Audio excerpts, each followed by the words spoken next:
Hello, my dear child. It's Grandpa, sitting here in my old rocking chair, the one your grandma used to love, ready to have a long heart-to-heart with you. I've been thinking a lot lately about what it means to live a good life, a life that feels full and true. Today, I want to talk about something close to my heart. Why you shouldn't chase success the way the world tells you to. Instead, I'm going to share a better path, one that's led me to peace and purpose. So, grab a warm drink, maybe a blanket, and settle in. Let's talk like family, just you and me. When I was a young man, I thought success was all about the big things. A fancy job, a big house, a bank account that made you feel safe. The world screams at you, doesn't it? Everywhere you look, billboards, radio ads, folks talking over coffee. They say, go get that promotion, buy that shiny car, be somebody important. I believed it for a while. I chased those things with everything I had. Worked late nights. Skipped suppers with your grandma. Let my heart get heavy with wanting more.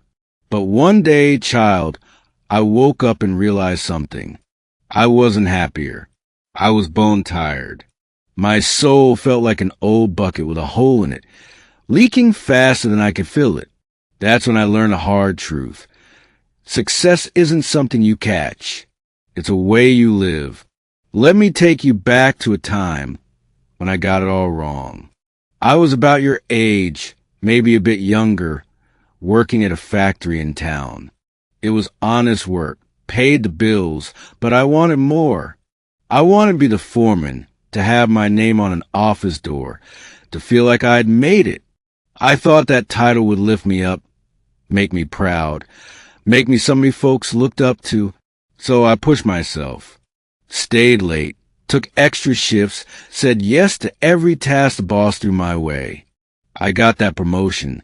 Sure enough, moved into a little office with a window that looked out on the parking lot. But you know what happened the day I sat in that chair? I didn't feel taller. I didn't feel proud. I felt lonely. Your grandma was raising your mom practically alone, and I missed so many moments. Her first steps, her first words. My buddies stopped calling because I was always too busy. That title, that office, it didn't hug me back. It didn't laugh with me or share my dreams. I'd chase a shiny thing, and when I caught it, it was cold and empty. Now, don't misunderstand me, child. There's nothing wrong with wanting to do well. Work hard, pay your bills, build something you're proud of. That's all good and right. But here's the secret I wish I'd known sooner. Don't make success your compass. If you do, you'll run in circles, always chasing the next big thing to make you feel whole. You'll think, if I just get that job, that house, that number in my bank account, then I'll be happy. But it's a lie, child. Those things don't fill your heart. They're like sand slipping through your fingers. Instead, let your compass be purpose. Let it be love, faith, and a kind of joy that comes from giving more than you take. That's what points you to a life worth living. Let me tell you about a day that changed how I saw things. It was years later, after I'd left that factory job. I was working as a handyman, fixing fences, painting barns, whatever folks needed. The pay wasn't much, but I was home for supper every night. One summer evening, your grandma and I took your mom to a county fair.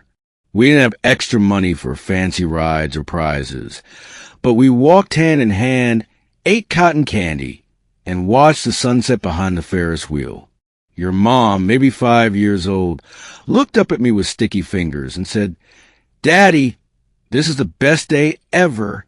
Child, I didn't have a dime to spare that day. My boots were worn thin.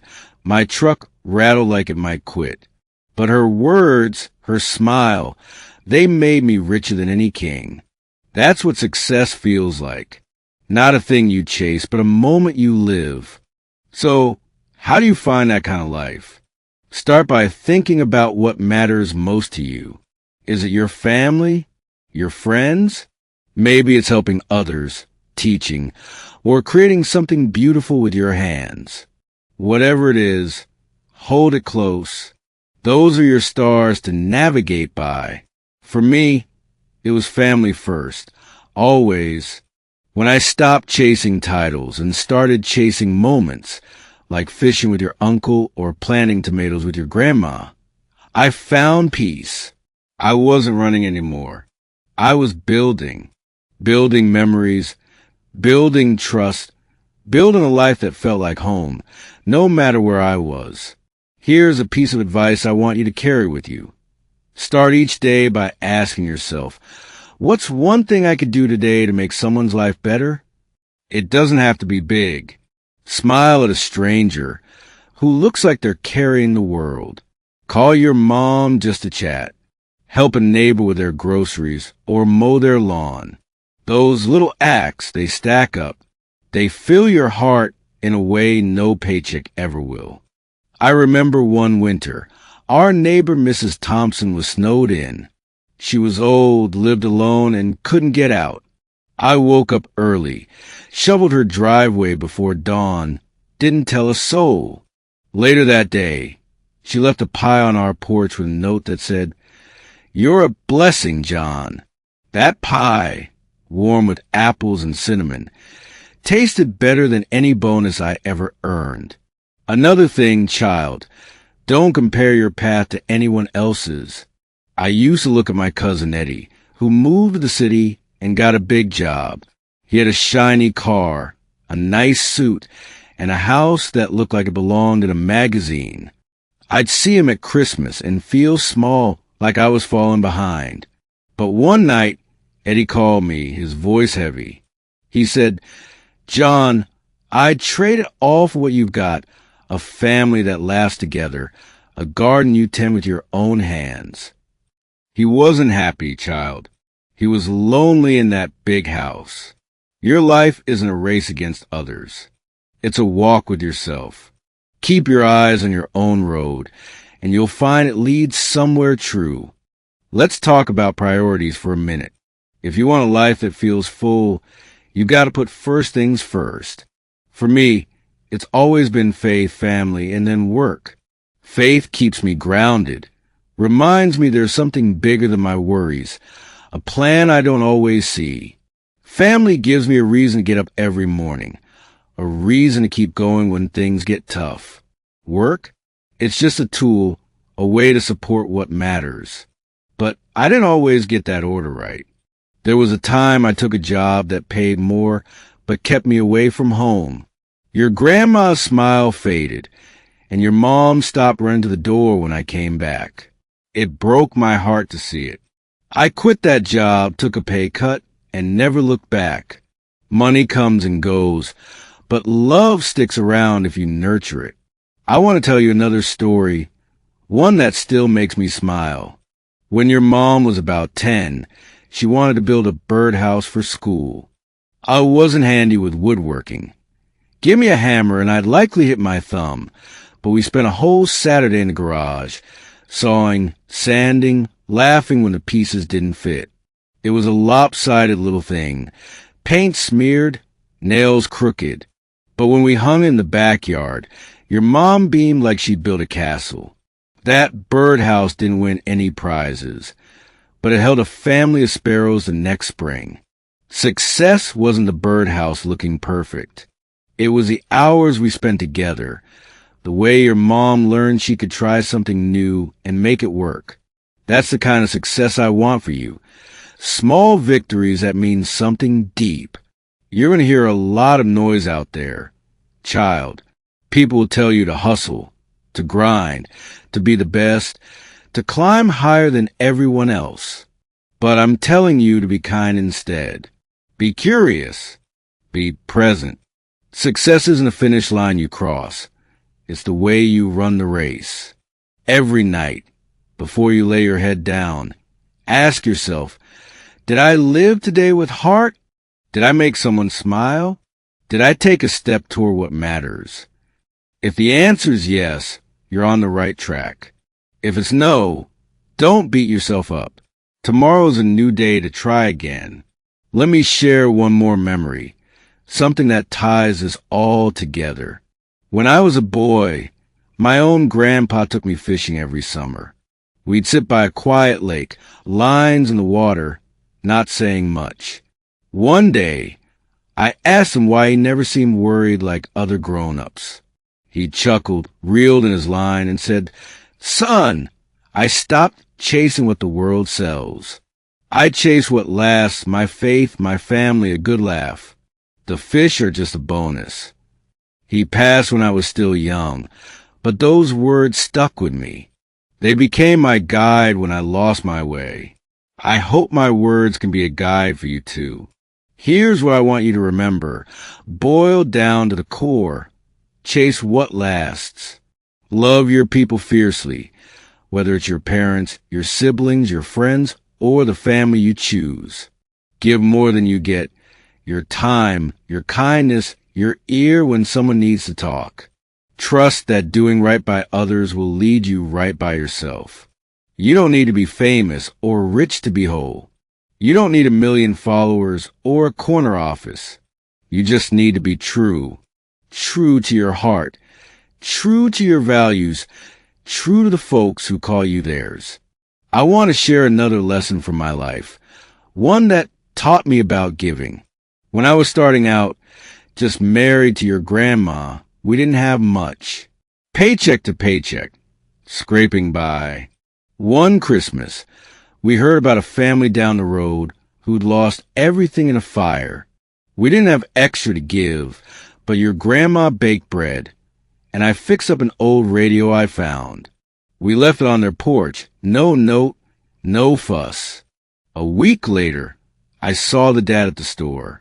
He didn't know it was us, but he talked about how that bread fed his kids, how that radio brought music back to their home.